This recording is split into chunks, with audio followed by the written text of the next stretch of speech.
Spain's FIFA World Cup triumph drew unexpected praise from several groups across the Middle East, adding a political dimension to the celebrations. Iran-backed groups, including Yemen's Houthis, publicly welcomed Spain's World Cup victory, linking the result to broader regional narratives.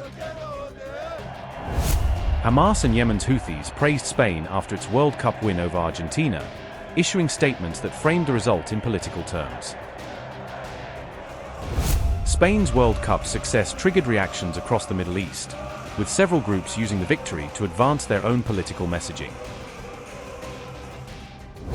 Hamas described Spain's World Cup title as a victory that, in its words, upset Israel, reflecting how the tournament became part of wider regional rhetoric.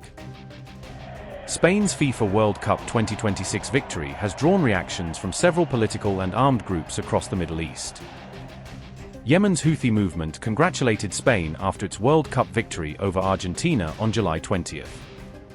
In a statement, the Houthis said, "Spain has won the World Cup, and now we set our clocks to Sana time." A senior Hamas official also congratulated Spain on what he described as a well-deserved World Cup victory.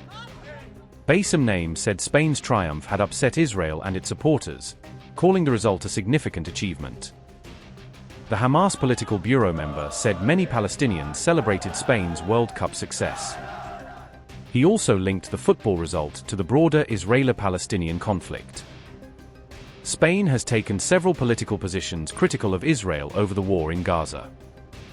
The NATO member has also formally recognized the State of Palestine. Basem Naim also praised Lamine Yamal's Palestinian flag gesture after Barcelona's league title celebrations. He added that murals of Yamal later appeared across Gaza, celebrating the Spanish teenage football star.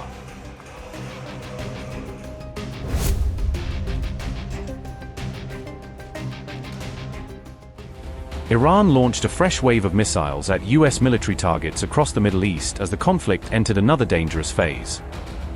Multiple missile launches were reported from different parts of Iran, signaling a broad escalation in the regional confrontation. Kuwait said its air defenses engaged hostile Iranian drones after detecting multiple aerial threats entering its airspace. Statement by General Staff of Kuwaiti Armed Forces said, and I quote, "Kuwaiti air defenses are currently confronting attacks by hostile drones, following the sinful Iranian aggression." The General Staff of the Army notes that any explosion sounds heard are the result of air defense systems intercepting the hostile attacks. Everyone is requested to adhere to the security and safety instructions issued by the competent authorities. Unquote. Bahrain activated air raid sirens and urged residents to seek shelter as regional missile threats intensified. The U.S. Embassy warned that central Manama could face potential threats as security conditions rapidly deteriorated. Statement by U.S. Embassy in Bahrain said, and I quote, "The U.S. Embassy has information to suggest that Iran may seek to target unspecified locations in central Manama. We urge all Americans to remain vigilant, follow local authorities' instructions, and review the latest guidance from the U.S. Embassy." Unquote. The IRGC claimed responsibility for a second attack targeting the U.S. military base at Al-Tanf in southeastern Syria. Iranian-linked reports said the latest operation struck a U.S. Special Operations Command Center in what they described as a surprise attack. The IRGC claimed it launched missile strikes targeting U.S. military aircraft at Jordan's Al-Azraq Air Base during its latest operation. The IRGC said the missile attack inflicted what it described as severe damage on several American military assets at the base. Iran's Islamic Revolutionary Guard Corps claimed local Jordanian sources provided intelligence that helped identify U.S. military targets. The IRGC claimed its strikes destroyed 20 hangars used by U.S. forces at Al-Azraq Air Base in Jordan. Iran also claimed the attack damaged U.S. C-17 military transport aircraft and P-8 maritime surveillance aircraft stationed at the base. Iran's latest missile campaign came as the United States carried out a 9th consecutive night of strikes on Iranian targets. Statement by CENTCOM said, and I quote, "CENTCOM began conducting a new wave of strikes against Iran at 7 p.m. Eastern Time today for the 9th consecutive night. The strikes will continue degrading Iranian military capabilities used to attack commercial vessels and civilian mariners transiting the Strait of Hormuz." Unquote. Statement by CENTCOM said, and I quote, U.S. Central Command, CENTCOM, successfully completed the 9th consecutive evening of strikes against Iran, July 19th, at 10 p.m. Eastern Time. CENTCOM assets targeted Iranian military command centers, air defense and coastal surveillance sites, maritime capabilities, missile and drone launch sites, and communications networks to further diminish Iran's ability to attack commercial vessels and civilian mariners transiting the Strait of Hormuz. The U.S. military is holding Iran accountable at the Commander-in-Chief's direction. CENTCOM forces remain highly vigilant, focused, lethal, and ready. Unquote. Explosions were reported across southern Iran and around the northwestern city of Tabriz during the latest round of attacks.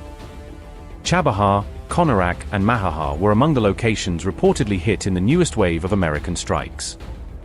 President Trump said the United States had struck Iran very hard again tonight as operations continued. Trump said the latest military action honored American service members killed during the conflict. Well, we feel very badly, but those great people, those great patriots were out there fighting that Iran cannot have a nuclear weapon. Iran has been very, very badly damaged. They've lost everything almost militarily. They've got very little left. They've got some missiles. They've got some drones. They've got some manufacturing ability, not much. We control the strait. They don't control anything. So we'll see what happens. But we hit them very hard again tonight. And we did that in honor of the probably three as opposed to two great patriots. This is a far bigger job that we're doing. We were doing a little job in stopping them from having a certain capability. Now we're just ending it. So it's really not the same thing. What we're doing now is we're ending any chance where they could have a nuclear missile. If you look at it, after a week and a half, not 4 weeks, a week and a half, 2 weeks, we stopped them from probably, but I don't want to have the word probably.